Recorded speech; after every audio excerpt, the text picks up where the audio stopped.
अस्सलाम वालेकुम। हम Cambridge international ASN A level mathematics की बुक प्रोबेबिलिटी एंड स्टैटिस्टिक्स 1 की कंप्लीट वीडियो सीरीज़ के साथ आपके सामने हाजिर हैं।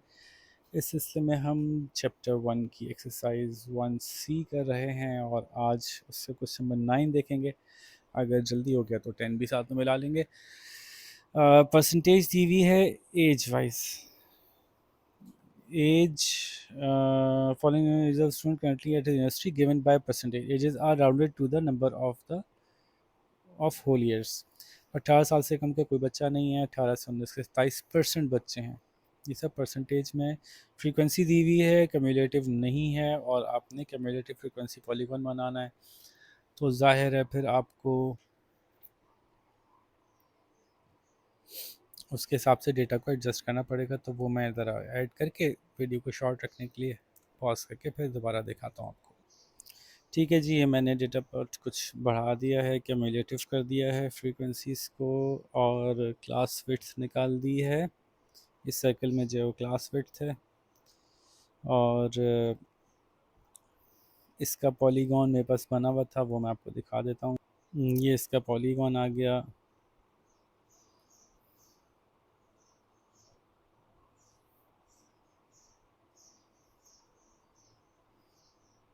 ये आप देख सकते हैं। ये डेटा को हमने प्लॉट कर दिया। ठीक है जी। अब असल में सवाल इसके बाद आएंगे। ये डेटा आप भी प्लॉट कर लीजिएगा, ज़ाहिर है प्लॉट करना ज़रूरी है। सवाल जो है वो है the oldest 8% of students qualify as mature. Use your polygon to estimate the minimum age requirement for student to be considered mature. Give your answer to the nearest month. अब ज़ाहिर है ये सब हम बहुत दफ़ा कर चुके हैं, एक दफ़ा फिर इसको हम सॉल्व कर लेते हैं। ओल्डेस्ट 8% का मतलब क्या होगा कि कहाँ से शुरू होगा। 100% डेटा यहाँ पे है, 98% तक ये आ रहा है, 98% से ऊपर ये हो गया, 94% से ऊपर ये हो गया, 89% से ऊपर ये हो गया। तो हमें यहाँ कहीं इस क्लास को डिवाइड करना पड़ेगा। ठीक है जी। और हमारे पास फ्रीक्वेंसी का पॉलीगॉन मौजूद है तो हम वहाँ से इसको रिज़ॉल्व कर सकते हैं। ये मैंने मार्किंग कर दी है। 92% यानी टॉप 8% निकालें तो ज़ाहिर है 92% बचता है। वो यहाँ कहीं स्ट्राइक कर रहा है, इसको नीचे जाके हमने मैच किया तो ये तकरीबन से 27-27.5 के बीच में कहीं लैंड कर रहा है। तो 92% का जो बॉर्डर लाइन एज है वो 27.12 समथिंग ईयर्स है। ठीक है जी, ये इस डेटा से निकल आया। फिर हमने देखा टू द नियरेस्ट मंथ तो 27 ईयर्स एंड 27.2 का मतलब है कि इसको हमने 12 से मल्टीप्लाई करके डेसिमल से बाहर निकालना है। तो 0.2 इंटू 12 इज़ 2.4 मंथ्स। तो 2 मंथ्स टू 3 मंथ्स कर लें आप। 27 ईयर्स एंड 3 मंथ्स ऐसे कर लें। ठीक है जी। फिर इसका पार्ट सी है। Of 324 students who are 18 and 19 years old. Okay, हमें ये रियल नंबर पता चला। ये हैं 324 students. 54 are not expected to find employment within 3 months of finishing this course. Their course. Calculate an estimate of the number of current students who are expected to find employment within the 3 months of finishing their course. तो ज़ाहिर है 324 में से हम minus कर देते हैं 54। तो एक तो 324 माइनस 54 इज़ 270। तो 270 तो हमारे पास एक फिगर ही आ गई। अब यहाँ से ऑनवर्ड्स इसको सॉल्व करने की कई अप्रोचेस हैं। जैसे उन्होंने कहा एस्टिमेट करें कि कितने स्टूडेंट्स जो हैं उनको एम्प्लॉयमेंट मिल जाएगी सारे स्टूडेंट्स में से। तो पहले तो उन्होंने बताया कि ये जो 27% स्टूडेंट्स हैं ये एक्चुअली 324 हैं। इसमें से 54 को एम्प्लॉयमेंट नहीं मिलेगी, बाकी को मिल जाएगी, यानी 270 को मिल जाएगी। तो 270 बच्चे जो हैं वो 83.3% बनते हैं 324 का। तो एक तो ये हमें पता है कि इस ग्रुप में 83.3% बच्चों को जॉब मिल जाएगी। अब पूछ रहे हैं कि सारे डेटा के ऊपर देखें तो कितने स्टूडेंट्स को जॉब मिलेंगी। तो एक तो पहले ये निकालना पड़ेगा कि सारे स्टूडेंट्स हैं कितने। 27% ऑफ द स्टूडेंट्स जो हैं वो 324 हैं।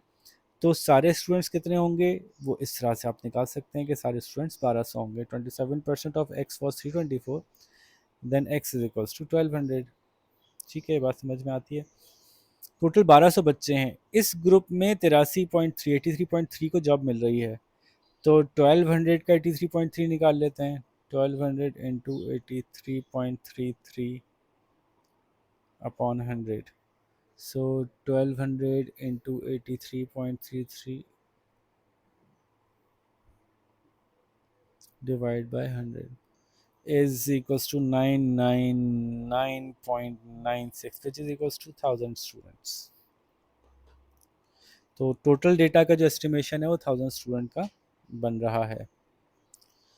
अब आगे पूछ रहे हैं what assumptions must be made to justify your calculation in part C1। अच्छा, हमने जो अंदाज़ा लगाया है कि 83 के टोटल 1000 स्टूडेंट्स को 3 महीने के अंदर जॉब मिल जाएगी। तो सबसे पहले तो हमने ये assumption ली है कि डेटा जो है वो जो ये जो सेकंड क्लास है या फर्स्ट कह लें, ये जो क्लास है ये बाकी डेटा को भी रिप्रेजेंट कर रही है। तो पहली एजम्पशन तो हमारी ये है। अगर ये एजम्पशन नहीं होगी तो ज़ाहिर है उनके 83.3% ने किया, बाकी ने तो बाकी का तो नहीं पता हमें। तो हम एज्यूम कर रहे हैं कि जो इस क्लास का chance of getting the job है वो सारी कोर्सेज का सेम है। ये एक एजम्पशन है। दूसरी एजम्पशन हमारी ये हो सकती है, मतलब हम ये कह सकते हैं कि हमने शायद अंडर एस्टिमेट किया हो, क्योंकि ये तो कम उम्र बच्चे हैं और ये ज़्यादा उम्र लोग हैं। तो ज़्यादा उम्र के लोगों की जनरली ज़्यादा चांस होता है जॉब लगने का, उनके पास कोई ना कोई वर्क एक्सपीरियंस होता है। तो ये भी हो सकता है कि हमने अंडर एस्टिमेट किया हो, ये बात हम दे सकते हैं कि हमारा जो आंसर है वो अंडर एस्टिमेटेड हो। और मे बी कि हमारा आंसर ओवर एस्टिमेटेड हो, हमने कोई इकोनॉमिक कंडीशंस, कोई सिचुएशन जो आ गई हो उसका तो कोई लिहाज किया ही नहीं, हमें पता ही नहीं है। तो our answer can both be underestimated and overestimated. ये क्वेश्चन 9 कंप्लीट हो गया। अब चूँकि जल्दी से हो गया तो हम 10 भी कर लेते हैं फटाफट। The distance in kilometers in that is 80 new cars, that 80 new cars can travel on 1 liter of fuel are shown। Okay, तो 5 गाड़ियाँ ऐसी हैं जो 4 किलोमीटर तक सफ़र कर सकती हैं। 4.4 से 6.6, फिर 8.8 से 12.6.6 से 8.8, 8.8 से 12.1, 12.1 से 15.4 किलोमीटर तक सफ़र कर सकती हैं मुख्तलिफ गाड़ियाँ। तो these distances are 10% greater than the distances the car will be able to travel after they have covered more than 100,000 kilometers। Okay, 100,000 kilometres के बाद ये हालत थोड़ी ख़राब होगी, तो ज़ाहिर है 10% कम कवर कर सकेंगे। Estimate how many of the cars can travel 10.5 kilometres और more on 1 litre fuel when new but not after they have covered more than 100,000 kilometres. तो ये कोई मुश्किल सवाल तो नहीं है, तो आसान सवाल है। अच्छा, सबसे पहले तो आप ये देख लें कि इसका जो क्यूमुलेटिव फ्रीक्वेंसी पॉलीगॉन बनेंगे वो 2 बन जाएंगे। पहले तो इसको ऐड कर लेते हैं, 5 और 7 12,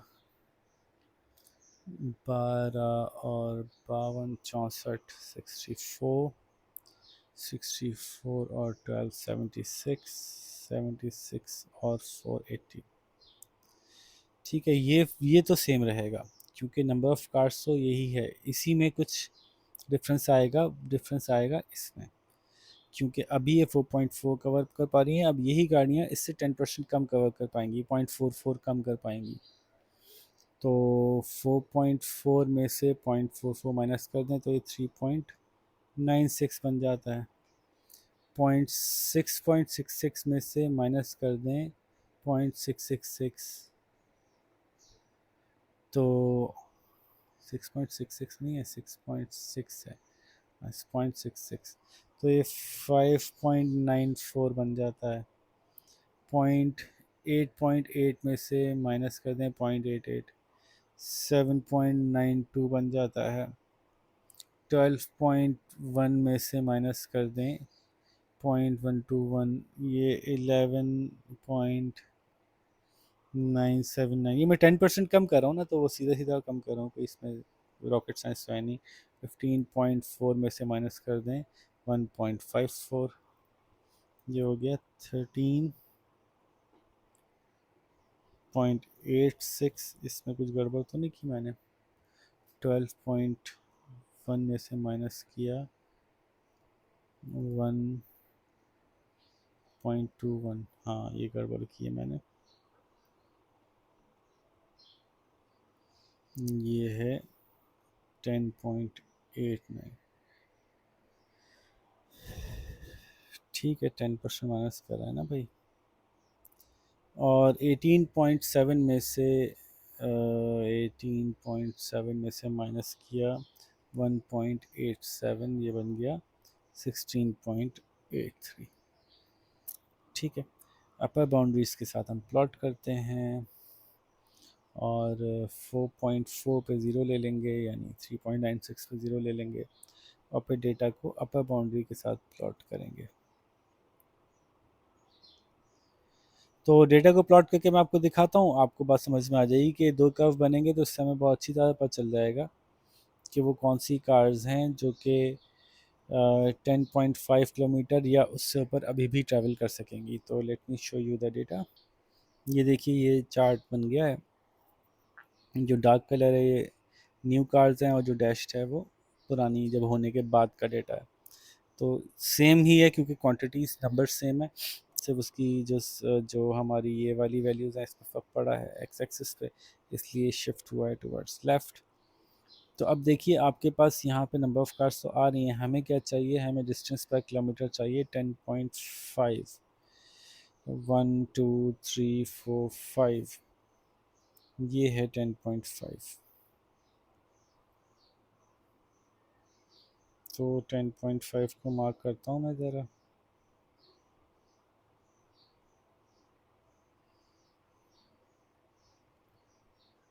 ये एक आ रहा है आपके पास नई गाड़ियों में,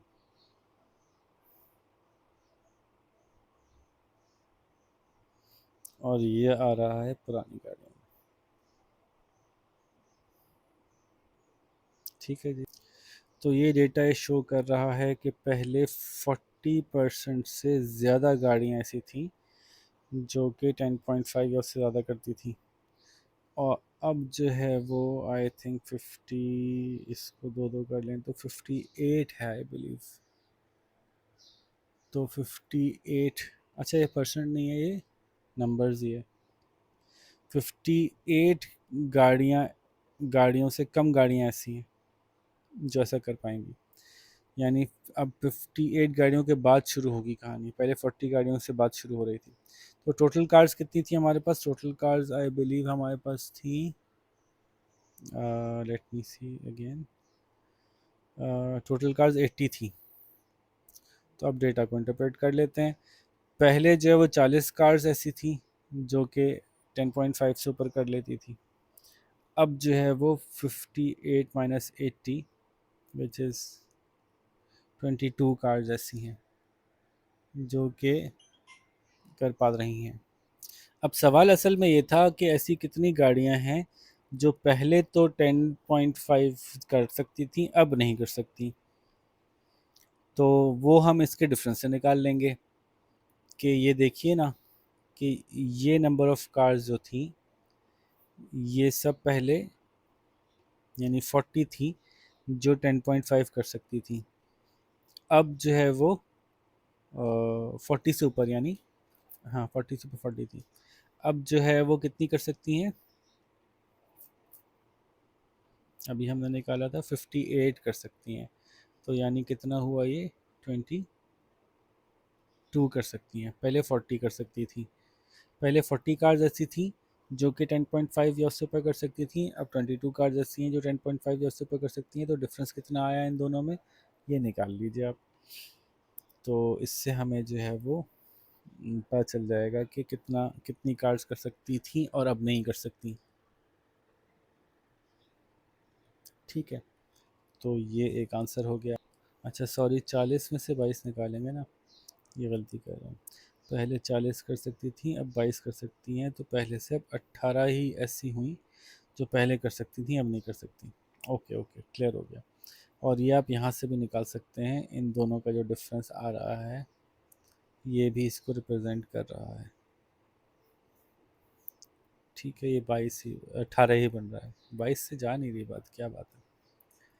ठीक है जी, तो ये क्वेश्चन नंबर 10 का ये पार्ट हो गया, तो ये भी जल्दी ही हो गया, तो फिर 11 भी साथ ही निपटा लेते हैं। क्वेश्चन नंबर 11 मैं रीड करके फिर आपके पास वापस आता हूँ। जी जनाब, तो सवाल ये कह रहे हैं कि एक छोटी कंपनी ने पैग्स बनाती है जिसकी कि कुछ लंबाई होती है और कुछ उसका डायमीटर होता है, और उसको कुछ उनके वर्कर्स ने 242 पैग्स एक दिन में उठा के देखी और उनके रिकॉर्ड किए कि क्या लंबाइयाँ थीं और क्या उनके डायमीटर्स थे। वो रिकॉर्ड्स क्यूमुलेटिव फ्रीक्वेंसी में हमारे पास मौजूद हैं। इन्होंने कहा कि इसको एक साथ प्लॉट कर दो, ये हमने एक साथ उनको प्लॉट करके दिखा दिया। ठीक है, क्यूमुलेटिव फ्रीक्वेंसी इसको प्लॉट कर दिया, इसमें कुछ था नहीं ऐसा मुश्किल, तो ये तो हमने सीधा सीधा आपके सामने रख दिया। आप इसको पहले प्लॉट कर लीजिए अच्छी तरह से, ठीक से, और ग्राफ प्लॉट करना है, कर्व नहीं करना है। दूसरा सवाल ये है कि ये बताइए कि वो कितनी ऐसी पेग्स हैं जिनकी लंबाई और डायमीटर दोनों सेम है।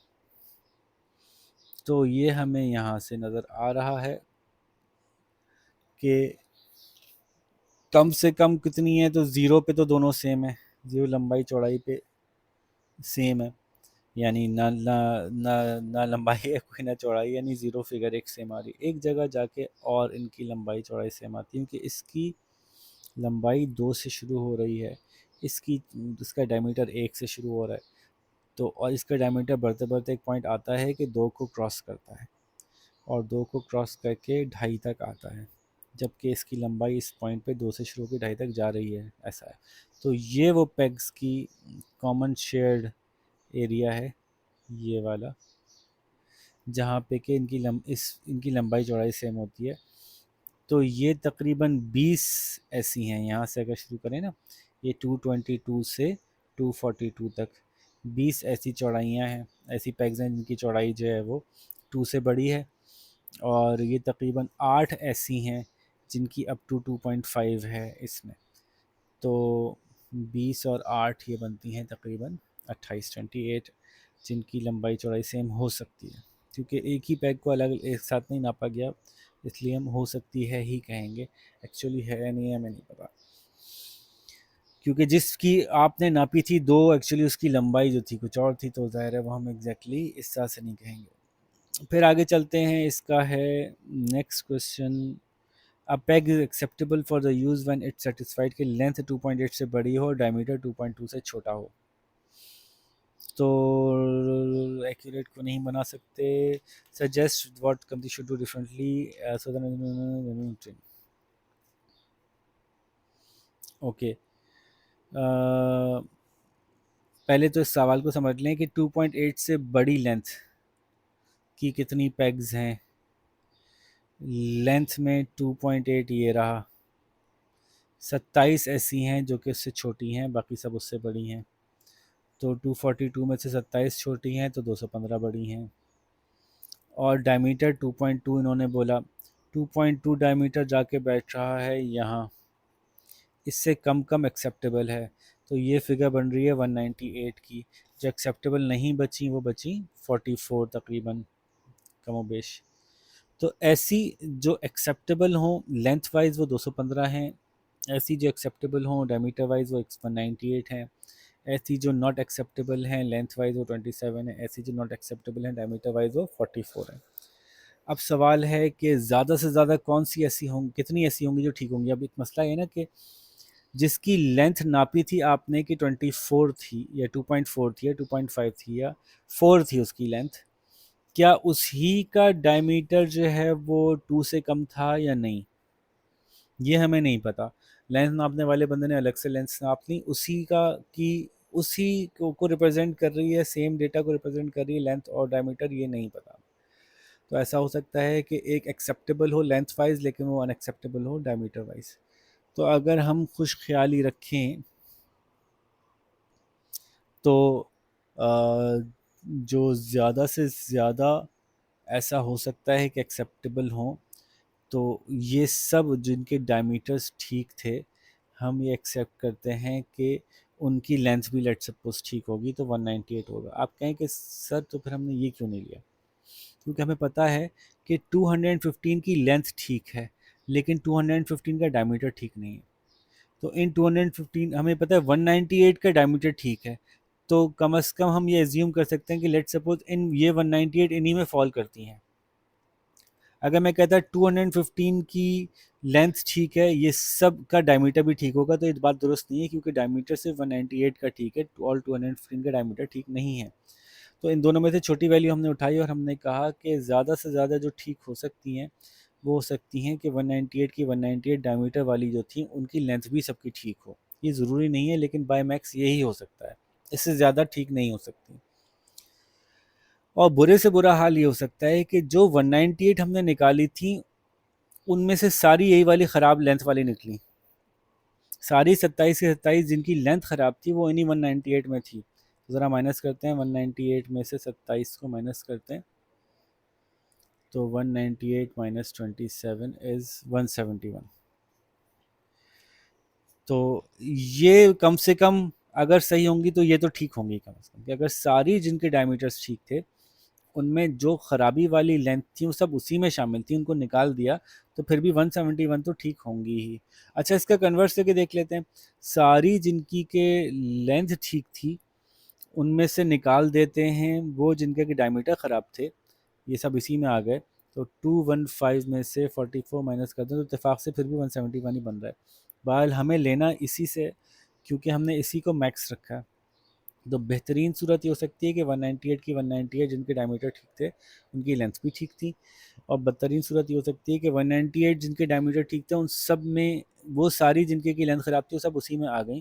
तो हमने माइनस किया तो कहा 171 तो कम से कम ठीक होंगी ही, लेकिन हमारे एस्टीमेट सारे सही नहीं हो सकते, इसलिए कि जो डायमीटर्स नोट किए गए हैं वो सेम पैग के नहीं, पता हमें कि उसी पैग का लेंथ है जिस पैग का डायमीटर नोट किया गया। इसकी वजह से हमारे एस्टिमेट्स हमेशा एक्यूरेट नहीं होंगे, महज अंदाज़ा होगा। यहाँ पे क्वेश्चन नंबर 11 ख़त्म होता है। आई होप कि हमने पूरा जो 1C थी उसको कंप्लीट ठीक से कर लिया है। आप इसको पूरा कीजिए, हम अगली वीडियो में आपसे मुलाकात करेंगे। अल्लाह हाफ़िज़।